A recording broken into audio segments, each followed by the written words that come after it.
Welcome to the Nerd Party.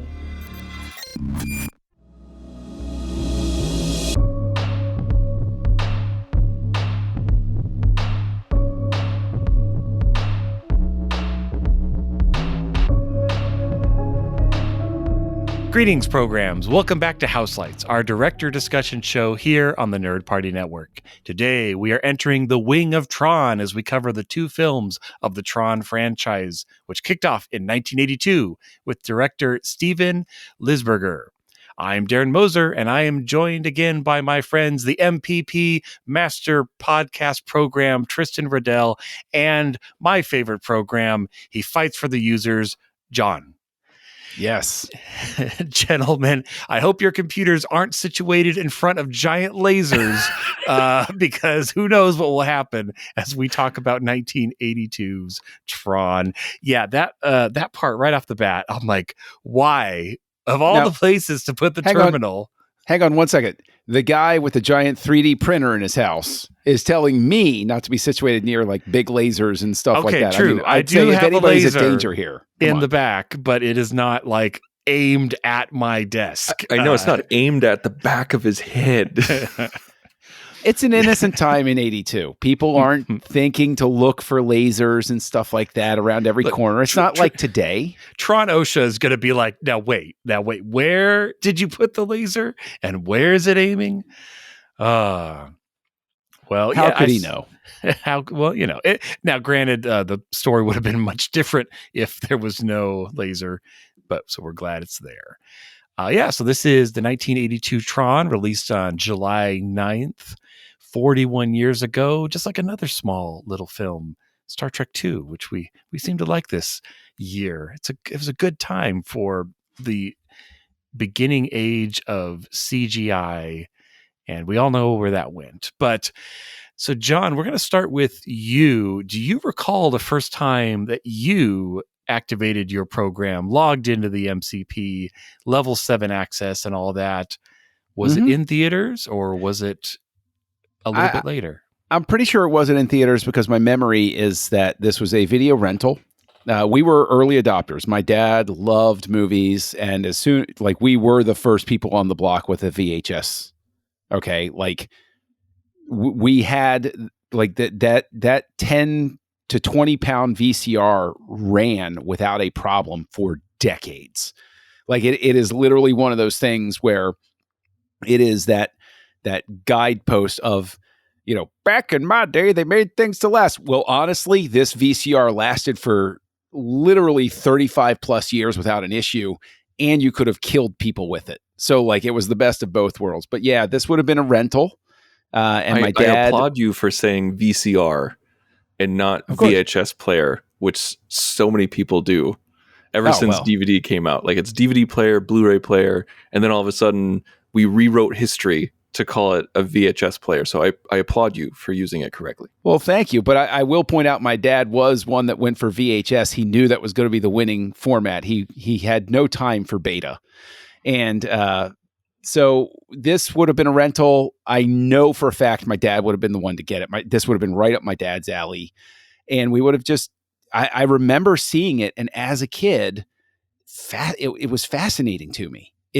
This is one of those ones where, for good or for ill, I know that it helped shape things I like to see on screen. And so my earliest memory is, yes, in my old house on 3820 Mount Only Lane, seeing this on our VCR. With the boat anchor of a VCR. Yes. Yeah, this was probably also a rental for me. But yeah, I think you really nailed it, John, when you said this was such a formative movie. It's science fiction, but also kind of a dose of fantasy in a way. Still science fiction, but it's visualizing computer programs. And I always got really focused on the lore of, that's the IO tower. I kind of understand what that is. And this is to represent that. And then it starts to kind of break down when they have these random costumed people walking around like light bulbs and slinkies. And I'm like, I don't really know what those are supposed to be, but that's okay. Oh, look, there's a light disc battle going on. Attention diverted. But yeah, this movie, I mean, gosh, probably every single person who ever wanted to get into special effects was impacted by this movie. People who wanted to become directors, and just it's a fun story as well. It's I don't think you can take it too seriously. Kevin Flynn definitely doesn't. But what about you, Tristan? When was the first time that you caught this? Was it on TV being broadcast, or did you grab the DVD before they became impossible to find before Tron Legacy came out? This is one of those movies that just existed in my house. Like I have no memory of first watching it. It just always was. This was like this again, like this was like John, my dad absolutely loved this movie. We probably had it taped off of television. And then I know we owned the VHS. And so, but I think that's probably like, we probably taped it off of television, then bought the VHS as soon as it came out. And I just watched it on loop. Like I've seen this movie so many times, and it wasn't until I got older that I looked it up and realized that it was a flop. And I'm like, why didn't people adore this the way that I do? Like, I think this was the first time I remember getting angry at the public for not appreciating a movie like I did. And I really do believe that was the first instance that started the internet troll phase of everyone else, where about how if you don't like a movie, then you're stupid. I love that you talk about how it's shocking when you find out that this movie was a flop. This came out at a period where Disney was having a lot of trouble. They were trying to find a direction. They were trying to stay committed to their whole concept of being original entertainment, but at the same time, the landscape has changed from underneath them. It's now a post-Star Wars world, and there's this, and Spielberg has come up, and so Disney is not the only family-friendly movie maker out there, and they're flailing in a sense at this point in time. They're trying to figure out what to do, and I think that this is one of those things where, like the Black Hole, like the Black Cauldron, which was that's a whole tragic story in and of itself, but it comes out in this time period where Disney is just trying to figure it out. And I think as a result, they didn't know how to market it. They didn't know how to get to people. And I think that this is one of those movies where it's saved by the home video market. But I love you talking about it because whenever I hear Tron, I always think of The Simpsons Treehouse of Horror, where Homer gets sucked into the 3D world and he says, "Have any of you seen Tron?" No. Yes. I mean, no. And it was just one of those things where it's a perfect joke because everybody who has seen Tron has encountered that moment where it's like, "Hey, have you ever seen Tron?" And nobody else in the room has seen it. And you're like, "Oh, never mind then." I mean, no. Yeah. No, and so you have this story where I think as a brilliant act, probably for cost savings, but just, I love the fact that you have the same actors play the users as well as their programs, and which I honestly feel young Darren, it probably took a while for me to realize that, because even though Tron is Bruce, he looks very different in the real world. Like he's got glasses on, he's got hair. And so I think it actually took me a couple viewings before I made the direct connection that it was the same actor playing it, because yes, obviously not Clue, or even with Clue, I think it took me like a second pass to realize that, because they do look so different without hair, especially, and wearing the Tron program jumpsuits. That, yes, obviously looking back on it, it's obvious that they are the same people, but I think it's a fun way of connecting to who's writing it, who's running it, because otherwise it starts to get even more convoluted. You're describing these highbrow electronic type scenarios that people don't really think about. How does a computer work? Is it really like a tiny town in there? Like, your average person isn't thinking these thoughts, so you have to kind of keep it simple. But what did you think, Tristan, of the duality of the role? I loved it. I absolutely loved it because there's so many times that today, of course, where people put their heart and souls into things that they make, and things and programming things are no different.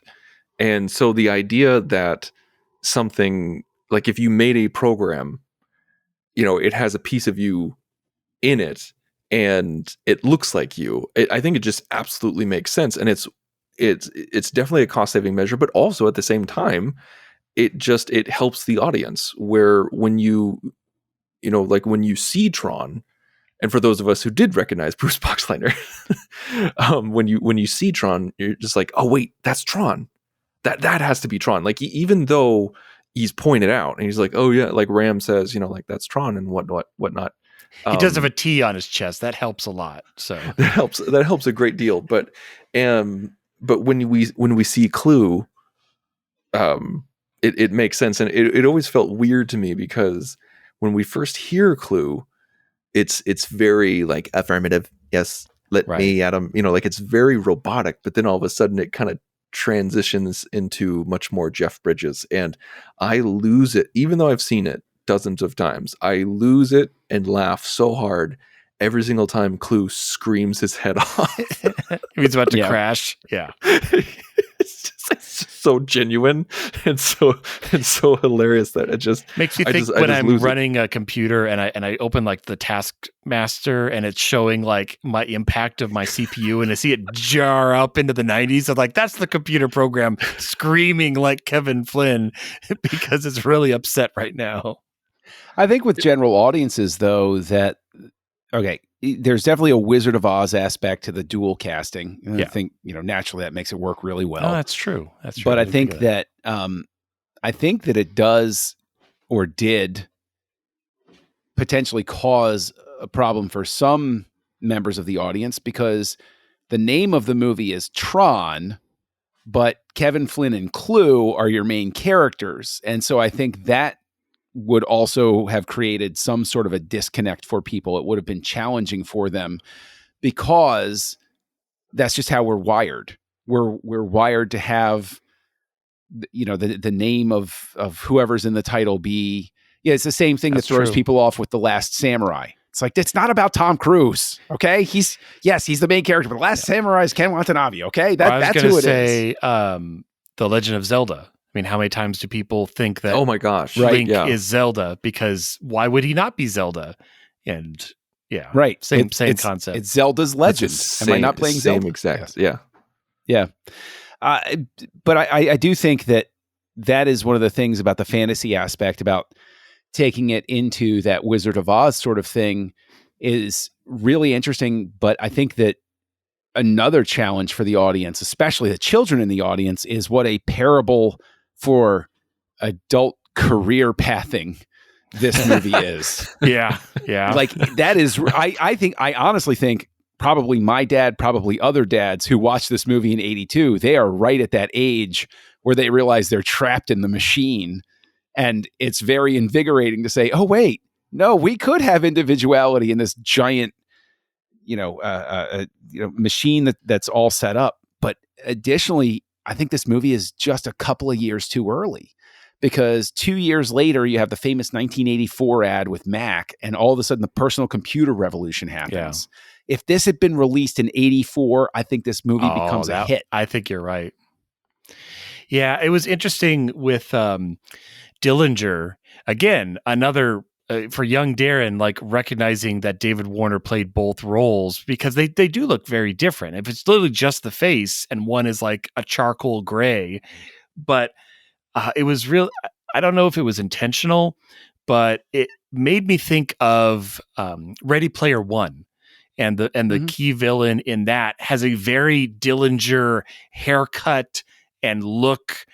Like, it kind of feels like they're almost homaging that, like the big bad corporate guy. It's like they got one look, and it's that look. Whether it's NCOM or IOI, it obviously, one came before the other. But I still want a giant touch computer, guys. That's literally my desk with keys that, light up. And I want it to talk to me like a spinoff of HAL 9000 and threaten me with the Kremlin. Like, that's going to be so fun. I actually when I watched this in preparation for this podcast, I was actually thinking, I was like, man, this was made in 1982. Obviously, the computer desk isn't real, but this was made in 1982. We're in 2023. Why don't we have this? What are we doing wrong? Like, there's so much that we've done. The ergonomicists came through and were like, you don't want to be staring at your literal desk all day. It will kill your back. That is true. Okay, give me a keyboard and a mouse. Keyboard, how quaint. Yeah, like in there, and then like elevate the screen just a little bit. Like, give me that. Give me plexiglass. Give me Star Trek, basically. Well, again, a touch screen. That's basically, it's like an iPad desk is what it is. But that backlit black, color on black has always been a very cool design. Very much so. And I think that, speaking of design, one of the things that's so interesting about this movie is everybody loves to talk about, movies later being, oh, look, they're doing them in front of green screen and they're in a blue box and stuff like that. This really is that pioneer of a movie where everything that's going on in there is occasionally cardboard, but a whole lot of it is just, drawn in or animated and stuff like that. And you have a bunch of people running around in these little pseudo environments. And so when you compare it's all going to be added later. It's one of those things where it really is such a vision of the future. And I don't think that people understand or appreciate, because Lisberger is a director, and I get, we'll get to him and everything. I've never seen anything else that he's done, at least not wittingly. And he doesn't have a terribly long filmography. But I have to imagine how challenging it is for a director in 1982 to come in and have basically a bunch of nothing to very little to work with and say, oh, well, this will all be added in post and this will be there. It's very theater of the mind. Like, you got to imagine it. Well, and it makes me think of nowadays, just last year, we had Avatar, The Way of Water, which is kind of the full circle of this technology where you have a performance capture in real space, but it's using cameras that are artificial because they're recording in 3 dimensions. The computer version of, like, it's basically the exact same thing, just the technology to its logical conclusion, decades later. Well, we'll give Cameron another 20 years so that he can figure out how to digitize the actors and put them in there just like Kevin Flynn. That's really the next step. I mean, for I film. wouldn't put it past him. I literally wouldn't. I'm sure it's already being developed. Speaking about like influences on people and how this wasn't appreciated at its time, one thing that just last week, like, I saw the movie Babylon, and that came out just last year, at the end of last year. And at the very end of the movie, they have it's a very much a love letter to cinema.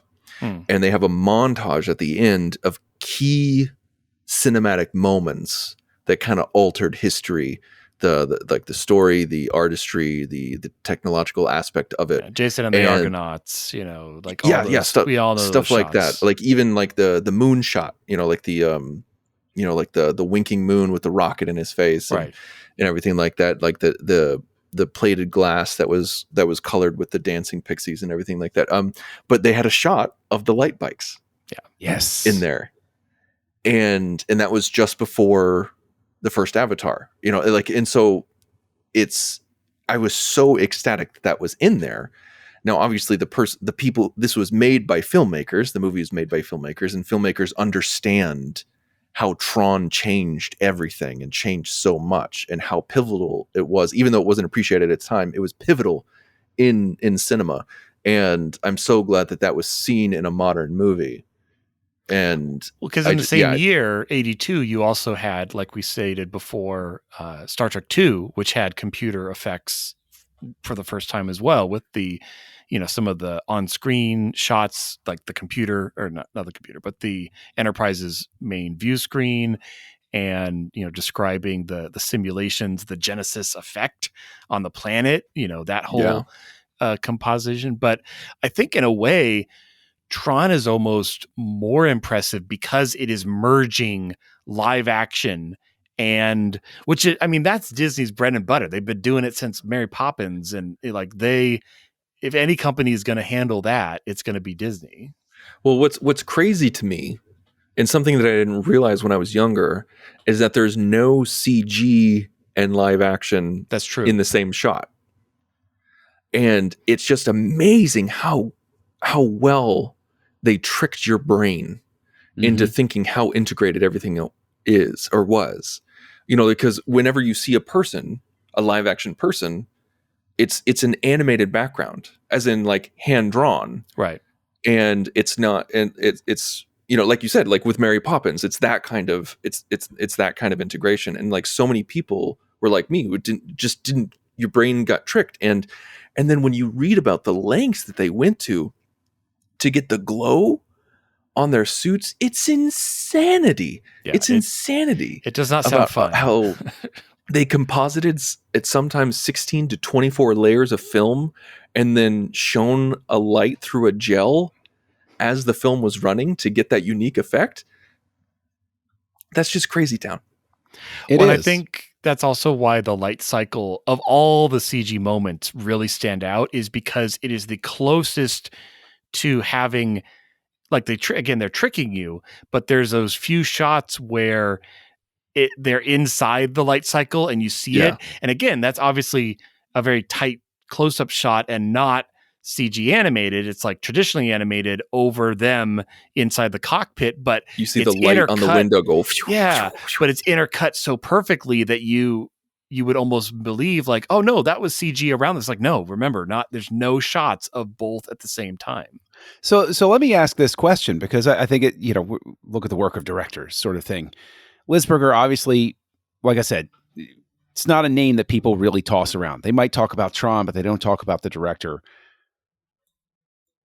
Is this simply something where Disney manages to get a director? I honestly don't. I'm asking the question because I looked around. I don't quite know. Is this just they needed somebody that could just turn the camera on and film people, or was this really a visionary thing and he just doesn't get enough name credit?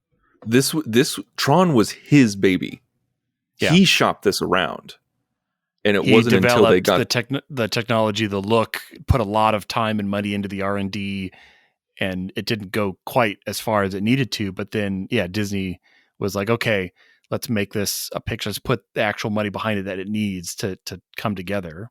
So it wasn't Disney finding the director; it was the director finding Disney. Mm-hmm. But is this a case of, because the movie bombs, that's why his name is sort of just lost to the mists of time, is what I'm saying. Like, you would think even if the movie bombs, if he's a great director, the work experience would have been such that his name at least would have opened some doors for him, where people would have said, hey, yeah, tough break, kid, but you got some chops, come on board. Or is it that the production was so difficult? Is it that he's a victim of the tumult at Disney? And there was nobody left to vouch for him after Eisner comes in and cleans house. That probably is it right there, is that Eisner sees his name on a list with a negative number attached to it. And then that's it. Because it's not until but there wasn't a re-releases. negative number though. Like, I know I agree, like, it didn't do very well, but like maybe it's a case again of like overspending on marketing. But I look at the budget for it, and the budget is listed at, I think it was like 12 million, and it made like 50. So it made money. It didn't, but I think they were thinking it was going to be like in the hundreds of millions. So it feels like it underperformed for their expectations. I don't feel like it flopped, but at least on a dollar for dollar amount. I think that's an important distinction. I think that there are so many pre-production costs. Like, it's sort of like Superman Returns technically is a bomb, but it's because they wrapped up all of the different development costs in it. leading up to its release. And I think they pulled the Right. same sort of shenanigans with like Tron Legacy and stuff like that, where it's that Hollywood accounting shell game that goes on. And so Yeah, there's no way, even in 82, that 12 million was the only number associated with Tron. Right. Like there, like John, like you said, like the pre-production cost, the development cost, because a lot of this was happening before they were ever actually shooting, and like sometimes pre-production costs get a little muddled, and like sometimes they're like sometimes a company can have a pre-production pool. They're like, this is how much money we have to pre-produce movies for the year, and it sucks up all the money for all some the gets the others, lion's share, some doesn't. You know, it I'm not saying that this is across the board. I'm just saying sometimes that did happen, especially back then. So it's so hard. Like Hollywood accounting is just an absolute nightmare. Yeah, I could also again see it as it's all optics. It's like, oh, we thought this movie was going to cost 10 and it cost 17, and we thought it was going to make 100 and it made 50. Right. So again, on one side of the column, you're like, well, it cost 17 and it made 50. That's good. But if you thought it was going to cost 10 and make 100, that's bad. It's all Hollywood accounting. But hey, if the MCP hadn't absorbed that accounting program and it could have just been left to do its job, then we wouldn't have had that problem. It's another thing that I didn't realize as a kid that I didn't really wrap my head around is when the MCP starts talking about attacking the Pentagon and the Kremlin. Yeah. And he's going to do it next week. We got some war game stuff. Yeah. Yeah. I mean, if it wasn't for Kevin Flynn and Tron and Clue and everything like that. That's a good point. We could have had World War III. No, I think that Master Control viewed itself as ensuring that World War III wouldn't happen because he could run it better. Well, it would be able to threaten all of us into subjugation, sort of thing. Okay. Because since it's a Disney film, I don't think we're going full Skynet here. I think it's a hostage situation as opposed to just wiping everybody out. And that, even in and of itself, Tron and the original Terminator, they're sort of, blood brothers in terms of the angst that is starting to happen because the computer revolution is just starting. And I think very much reflected in this, and as well as in the Terminator, obviously, with acknowledgement of the works of Harlan Ellison. I want to make sure I say that. And, you have that sort of angst that's really getting ramped up because people are becoming aware of computers. They still don't understand them. This movie doesn't exactly help people understand computers. No, I would not really. In a fantasy way, yeah, but this kind of feels like my grandfather being like, "Wait, so there aren't little men inside the computer?" It's like, no, Grandpa. There's but at the same time, there with the digitizing of the Orange and Kevin Flynn himself and everything like that, you also see reflected our outsized expectations of things that would happen. Right. It's just like what's going on now where people are like, ChatGPT is AI. No, it's a language prediction model. Okay. Like the thing's not actually thinking. Right. It's that that's not how it's working, but it's so much easier to say AI. And people are like, yeah, that's scary. Well, speaking of names, I'm kind of glad that this was the era that programs were called programs. Because can you imagine this movie made if everything was called an app? Because that's what it's called now. I remember when apps were applications, and then Apple was like, no, that's too long. We're going to call them apps. And now everything is an app. And I know nobody wants that.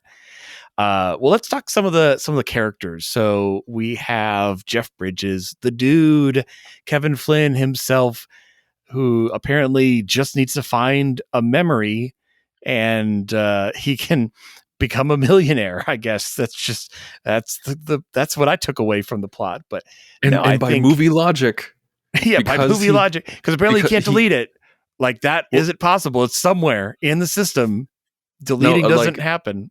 It's even more printout. You can't fake a printout. We all know that's hard evidence. It's true. Apparently, in the novel, like there was way more information, like on the printout. Like it was like they simplified it and IP addresses and everything like that. Like that was actual proof. It's just basically printing out Kevin Flynn did it. It's his.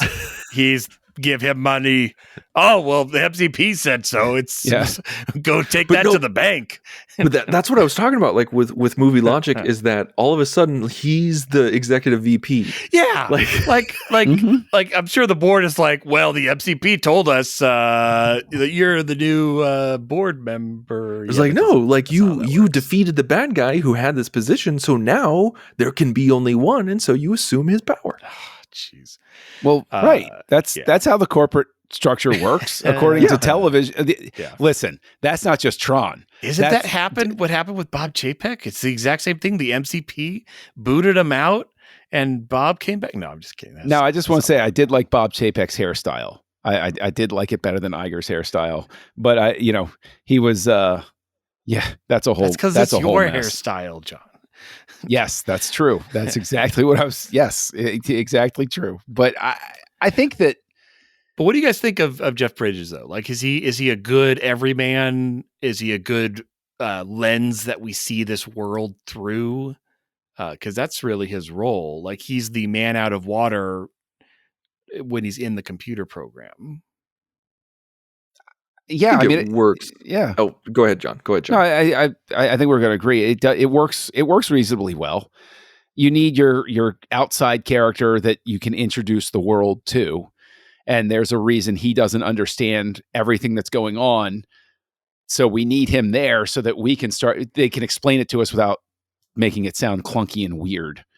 And so I think as a character, it's effective. I think that the challenge that doesn't quite get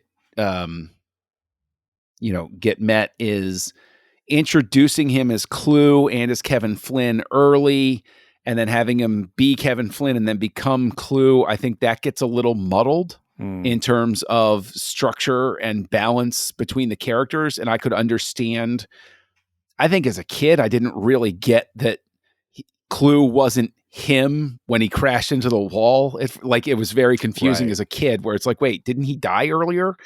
So I think maybe that could have been handled better. But I think overall, once the story finds its footing, then I think it works. It works reasonably well. And the Clue stuff was produced earlier on because initially all of the good guys were supposed to be yellow and the bad guys were supposed to be blue, and then they flipped it. So that's why Clue is yellow, and even though all the bad guys are red, which works out great for Legacy because he kind of goes that way. And spoilers. And also, like in the trailer that they made, in the original trailer, the MCP is blue. That's right. It is blue. And that always threw me whenever I saw it. But like for me to answer your question, Darren, I think I loved the levity that Bridges brings, because he's like on a trip. He's just on what is going on? Here we go. Because this movie could have been in danger of taking itself way too seriously if it wasn't for Jeff Bridges. Because Bruce Boxleitner and Cindy Morgan are great, but they have to be the straight man. They have to be the straight man. They're the professionals. Their jobs are on the line. And so they're taking this seriously. They're helping out a friend. And Flynn is the boy who never really grew up. You know, he's the child who wants to stay a child and just have fun and play video games, but he also wants what's his. And I think this is exemplified when him and what's Cindy Morgan's character's name in the real world? I can never remember. But when they're going through the data center, and he's doing that Bugs Bunny, like walk, and then he hides behind one of the modules, and then gets behind her and scares her. Like, there was no reason for him to do that. That didn't advance the plot. Sorry, but Laura was Laura. Thank you. Yeah. But it gave a character builder moment. Yeah. For Kevin Flynn, they're sneaking in life and death situation, or not life and death, but he's like playing hide and seek. He's flirting with her, is what he's doing, and it's great. And then that translates into the grid, and when he says stuff like "Hooray for our side." Yes. Yeah, that's true. Yeah. No, I think you totally nailed it, Tristan, where he brings that levity. And that's important too, because if he if he went full on like the nerd fanboy from Galaxy Quest level of like, I'm in the computer, so that means this is a transistor and this is, meaning like he's talking high tech the entire time, I don't think it would have worked. Did that example not make sense? No, the example makes sense. I get what you're saying. If he had been too enamored of the world he finds himself in, yes, right. I agree. It totally doesn't. It totally doesn't work. He needs to be that sort of childish, exuberant being that is just. He's sort still of speaking at a common man level. He's not like an ace programmer, and he's, Then we get the movie like Hackers, and it's like no. But I think also what I think what you're hitting on as well, Darren, is that I think you move it forward to when people have a little bit more of a footing and a little bit less fantasy about how computers work. You're going to have less of a Flynn the magician inside the computer realm and more of a I know what to do, and have like, fake coding like in Swordfish or something like that, where he's like, yeah, I know how to code this thing just right. And he's at a fake terminal and all of those sorts of things. It's a Unix system. I was going to say, I was just thinking Jurassic Park. And I'm like, that was, oh man. It's like, well, it's a graphical user interface is what it is, but sure. Okay. Yeah. It's an interactive CD-ROM. Yay. So but I think that if Flynn had gone down that more, indulged more of the he's a programmer type of guy, thrilled about where he is, I think you also have that impulse to turn him into typing code on screen in the computer universe to change stuff around. He's like, oh, as a user, I have this magical ability to pull up a keyboard anywhere and alter the environment. Like that could have easily gone sideways if they overuse it. But no, instead he does have power, but he doesn't realize it. Like he can reactivate the recognizer, and he can bring programs back online if he's near him, and he can divert the energy beam. Like, yes, we've established no programs can do that. So only because he's a user program can he do that. But yeah. Well, I also think that one of the best bits, one of the most memorable bits in the entire movie is with the bit. Yes. No. Bridges brings the necessary energy for that moment to work. You need somebody that is doing what he's doing for that to be a cute, comical sort of thing. And again, it's a very classic Disney humor sort of moment going on there. And so I think that his characterization of what do you Flynn, think, Bob? We need a plush toy of some kind. Just make a bit. Okay. Yes. We'll that. Exactly. Well, let's go on to Bruce Boxleitner. I mean, gosh, we talk about, it's so funny. You talk about like the straight man, but he commits to this role in a way that like nobody else does. And I mean, we'll again see his return in Tron Legacy. I love the little Easter egg, obviously after the fact, but the fact that both Bruce and Peter Jurassic are in this movie as they fight each other in the disc wars. So Peter Jurassic, also known as his role from Babylon 5. So you have two Babylon 5 characters or actors playing against each other. But yeah, man, when I need someone who commits to a role, I think of this because he is Tron. He is Tron when he's outside the computer. He is always Tron. But John, what did you think of Bruce's performance? I mean, Boxleitner is, I'm looking it up on IMDb right now, but he has something like 132 acting credits at this point in his career by 2023.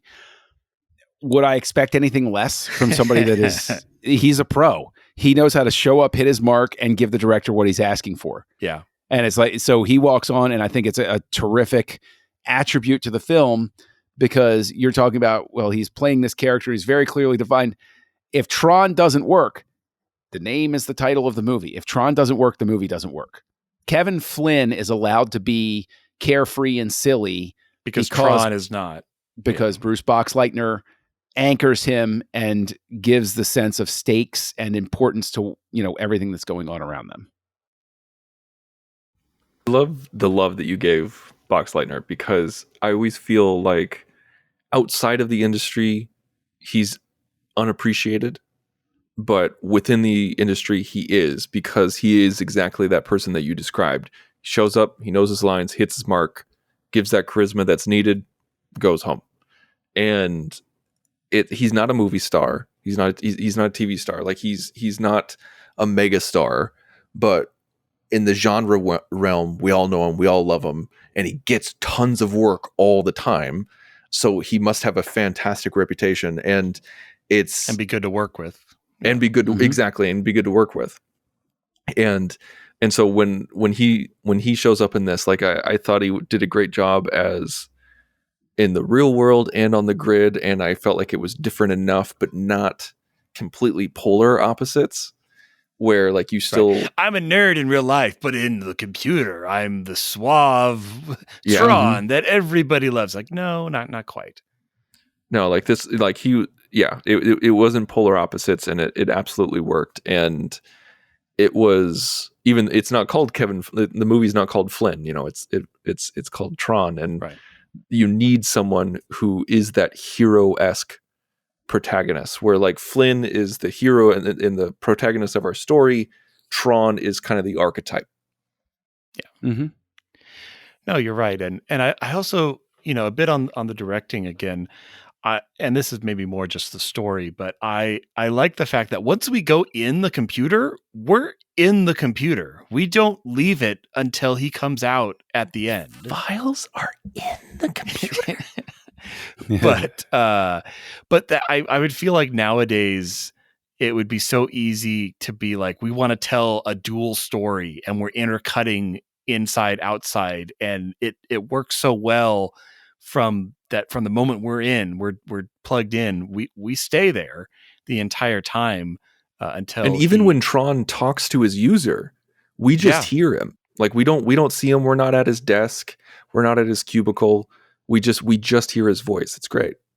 It's great. And it also, because it kind of helps me remember that this is a program, this is a digital world. So the moment that Flynn gets digitized, the entire span of that part of the movie inside the computer probably took 10 seconds, a minute.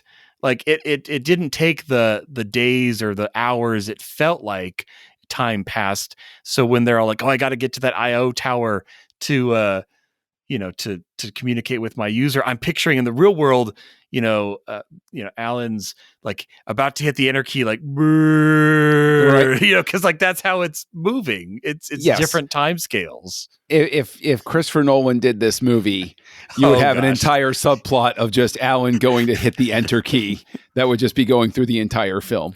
He's putting in my password. Whoa.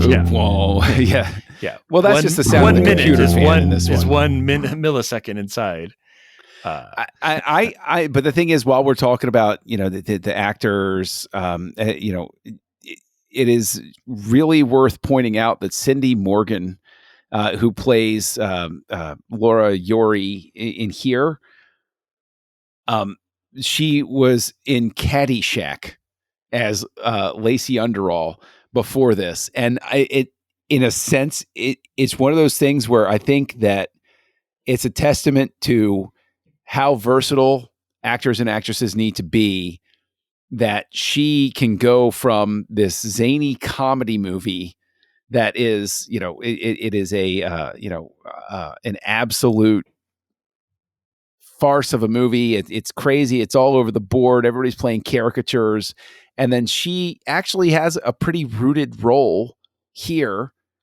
And it's 2 years later, like it's the same actress. Like she just turns it on, turns it off sort of thing. And I think that unfortunately, because Tron is one of those things where, yes, it gets respect from some people, but hasn't been seen by a ton of other people, considered a flop, all that sort of thing. I think that she gets overlooked a lot of times because she is there. She is important and she is, key to the plot. Is she the most important character? I'm sure that if they were to remake the movie today, probably there would be a little bit more balance given to the characters and stuff like that. But I mean, yeah, it'd be more the trio, whereas we got more of the trio with Rom, right? Or was it Ram? Ram. I always mix them up. Yeah, Ram. But yeah, it's. I mean, that's another interesting part of this whole story is the love triangle-esque, like the fact that our hero isn't the guy that's connected with the girl, but he's kind of still pursuing her, but she's obviously with Alan. Like it's kind of, and they had a previous relationship. Like it's an odd choice. I don't really know what to make of it. It was also weird in the grid too. Yes. Like where she's like, I never he's understood that. He's like, nice software, basically, is what basically saying. And then Trons gets in front of him, like, don't you say that about my girl. Like, all that's implied. And I'm like, what's happening right now? And then they kiss at the end, and it's like this isn't like a friendship kiss or a good luck kiss. That was a very romantic kiss. And then he's gone and she's gonna go back. It was weird. Like I understood it in the real world. I got it. But in the grid, it was just 10 times more confusing. It was clunky. And I think that if there's anything that hamstrings this movie and makes it difficult for audiences, aside from some of the stuff we talked about earlier, it is that fact that is one of those things where it feels like it needs a bit more refinement, and there's too much concern with making it's that eternal balance with a movie like this. You've got to be concerned with making the technology work and making the visuals work, but you also have to be concerned with making that aspect of the story work sufficiently. And you can gloss over it one way. There are ways to make this work with the right balance of certain things as it stands, but I don't think it ever hits that necessary state. I think, Darren, what you're talking about where, Ram becomes part of the trio, I think it actually winds up being a more cohesive and accessible story if she is with them the whole time. And we have that sort of Han, Luke, and Leia original Star Wars love triangle, push and pull happening, where you see a female lead who, finds merit in both the male leads, but which one, has the spark, if you will, that sort of thing. Yeah, I did feel that when Yuri showed up, it felt a little forced. Like I get why she's there, but the place she shows up with the solar sailor, it kind of felt like, oh yeah, well, we need a program here. Let's make it her and played by this act. Like it didn't necessarily feel connected with the way the story was going. I mean, like Dumont makes sense because he's the Guardian program written by Dr. Gibbs. I don't know. I always felt a little bit like Yuri was just kind of tacked on in her piece in the greater adventure inside the computer. Well, let me go ahead and ask this. I mean, this movie is barely over an hour and a half. Is this a movie where you think they could have, should have given it another 10 minutes? Or do you think that running time wasn't going to do anything to improve this? This was just something where if with this draft of the script, if you added 10 minutes, it would actually just become a little bit unbearable? Or, is there anything where more screen time helps this film? It's hard to say. I feel like it's almost a non-starter because this type of production, like, just adding 10 minutes of in computer footage, like that's months of work. So what I'm saying is I think even if they had wanted to flesh more of that relationship out or change part of it, you're probably so locked into the story and the storyboards and the progression because you're producing all these effects at the same time. So I don't think, and again, this is just kind of a gut feel, but I don't think they had very much flexibility at all on this production. It probably had to be because they're pushing so many boundaries to get it made. Now that's just an assumption, but that's how it feels. Well, I will also say, though, because of the tumult at Disney, I have no idea whether this would have applied here, but I know that, for instance, with Black Cauldron, they actually had stuff cut out after the final cut because they came in and they said, look, we're just going to cut the time down. And so there are actually some transitions where they're lost to time, where there was more finished film. And then the brass said, no, cut 10 minutes out. And they just pulled it out and walked away, sort of thing. I have no idea if that's anything that happened here. I guess maybe I need to read more of the making. There was also stories. The Directors Guild of America had a strike during production, which, always makes it easier to produce something. What are your thoughts, Tristan? There was a deleted scene that had more Yuri in it, but it was really weird and awkward. It would have made it even worse because they tried to cement the relationship between Tron and her even more, and she changed outfits and then became like a butterfly thing. That sounds weird. I could be misremembering it, but I remember it's probably on YouTube, but it was friggin' weird. So to answer your question, John, I don't think 10 minutes would have fixed it because I think this movie is a tight 90 minutes. There is a few points when I'm like, okay, our momentum has ground to a halt. Yes. And so I don't think adding time would have fixed that. Basically, Yuri should have been Ram. I think that's the only way to really flesh out the characters, not add time, but just replace Ram. And I mean, I think Ram is a thankless role that was done really well by that actor. But in the grand scheme of things, I think in order to get that dynamic of two men and one woman that works really well in film, and John, you cited examples, and also to kind of mirror the real world a little bit more, it should have been Yuri. Wait, so you're saying it should have been Ram or should have been Yuri? Yuri. It's Ram's character should have been Yuri. Got it. Yeah. I mean, I could almost go the other way because Ram was the true believer of the users. And they kind of explore that a little bit, but I think that would have been interesting to see more of. But I agree. To have that be the trio in the real world, and then it doesn't end up the trio until 3/4 through the digital adventure doesn't work as well. And again, maybe that's why I said it feels weird that she all of a sudden, oh yeah, we're at the Solar Sailor and she's the program. Okay. She should have been in there sooner. Also, one thing that bothers me to this day from the first time I saw it, or around the first time I saw it, whenever I was young, to today, why the friggin' hell do we have grid bugs? I was just thinking this. No, I was just thinking this. It's because somebody made that shot and spent so much time and money on it. They were like, well, we have to keep it because otherwise we've literally thrown away this time and money. It's totally what it feels like. Because it's like, hey, watch out. If we fall down, those grid bugs will get us. It's such a, I totally agree. It's like, why is this in here? I would throw out there that the only reason they exist is because somebody heard that computers had bugs and they said, yeah, bugs. That's what we got to have at this part.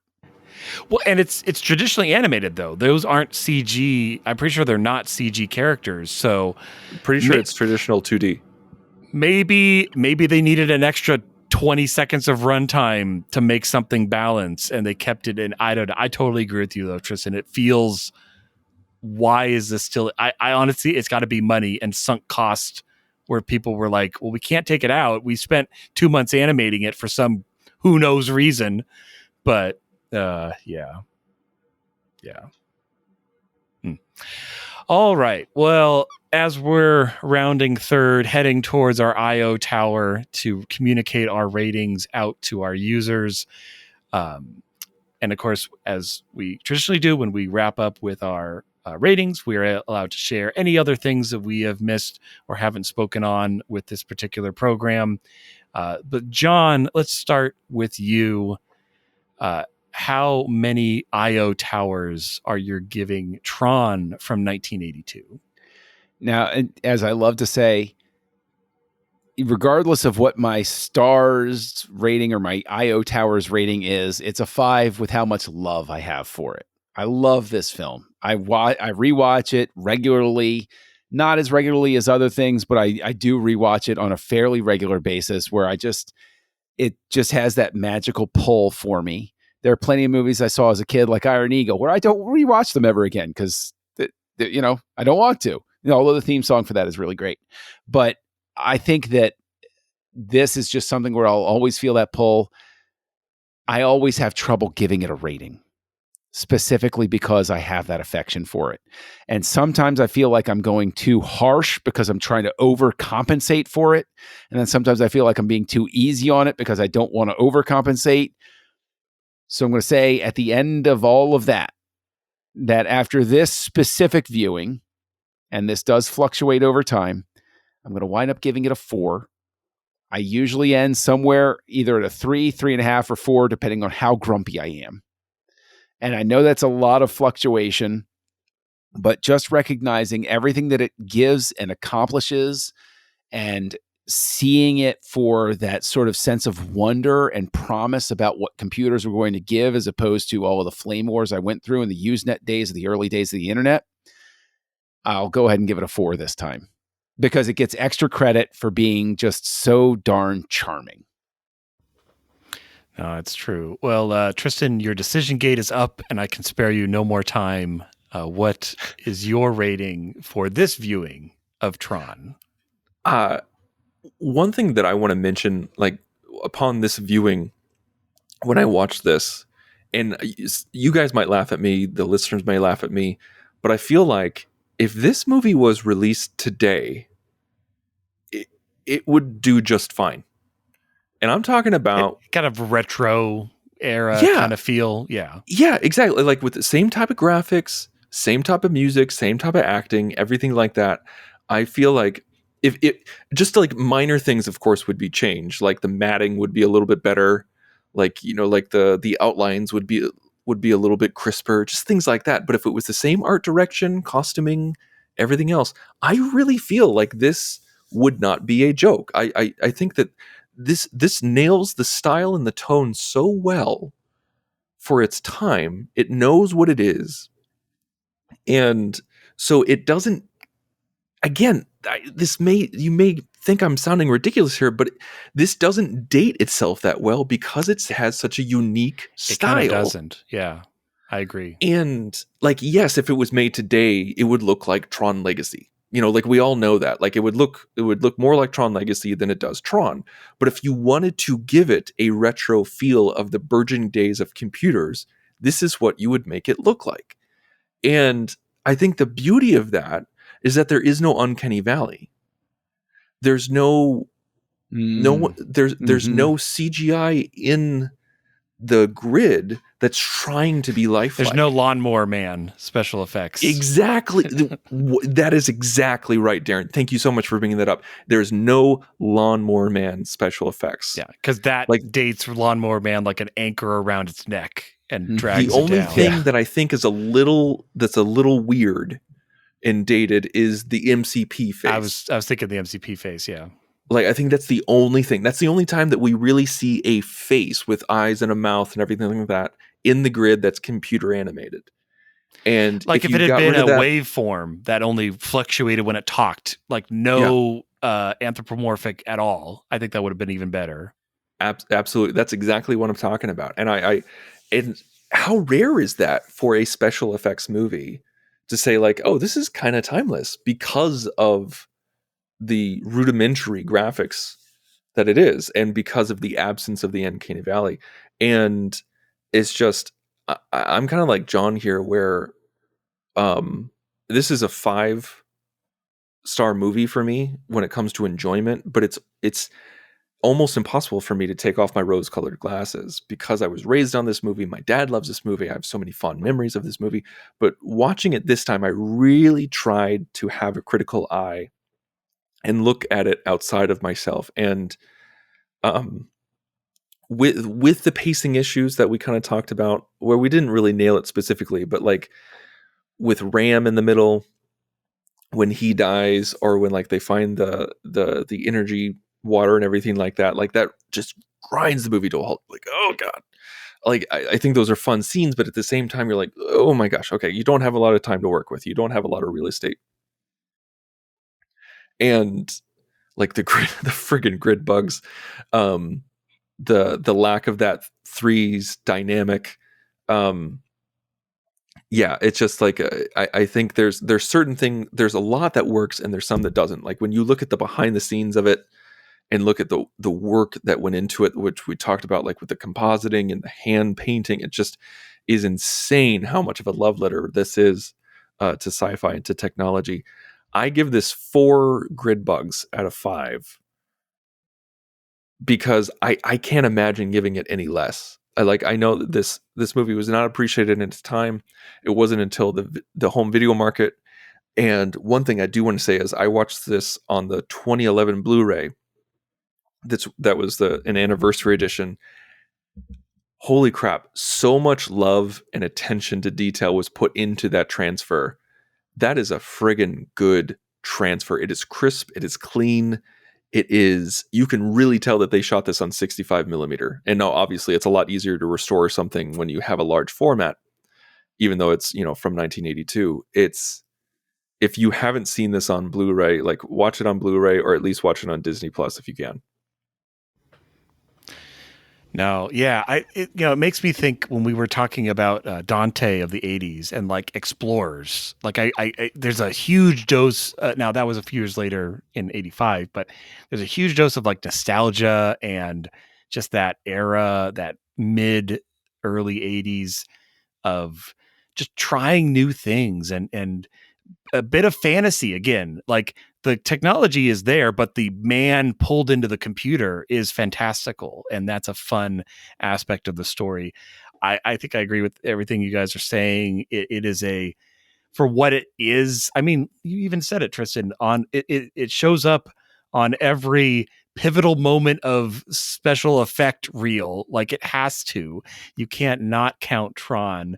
I'm sure it exists out there. I want to kind of go look and find someone who has edited a trailer of Tron using Tron Legacy music, because I think that would be amazing. And I'm sure someone's already done it, but that I think would be even more hype.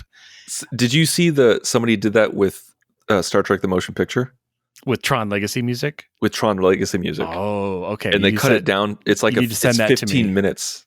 I think it's 15 minutes long, so they cut it down just to the core story, and they use Tron Legacy music. It's pretty cool. Okay, you got to send that to us because we'll want to watch that. But yeah, it's such a fun movie, and it nails world building. Like we all laud, Tron Legacy for what it is, and Tron Legacy is a great film, but Tron Legacy only exists because Tron created this amazing adventure and this world inside the computer that fascinated us for a generation, so that when another group of filmmakers came through, they're like, we want to make this. And so there's not a lot of movies really that are that strong in creating such a powerful mythos but simplified. Like I'm using these grandiose terms, but it's really simple at its core, which is really fun. And don't put your desk in front of lasers. I think we learned that's a very important thing that we learned about this. But no, I'm staying on the IO train, and I'm going to also give it a 4. Not that I don't think it's a 5-level movie. It's just it is so solid and fun to enjoy. I can show it to my kids. Like there's nothing bad in this movie. It's so 80s Disney. Apparently the only reason why it's rated PG is because of Sark's brain coming out of his head. And it was clock parts. It was colored clock parts. Yeah. So it's practically G. Yeah. Mm-hmm. Yeah. Yeah, no, it's and then Finn yelling in the very beginning is terrifying. So we all know that, but or Clue, I should say. But no, I think it's a lot of fun. I honestly don't remember if I've shown it to my kids. I probably have once upon a time, but I think it's time again for them to journey into the computer. They'll probably never look at their Chromebooks the same way again. But all right, well. Thank you, everyone, for joining us in our journey into the computer for Tron from 1982 as we enter the wing of Tron. Next week, we'll be traveling to 2010 with Tron Legacy. Join the revolution. Join the Nerd Party.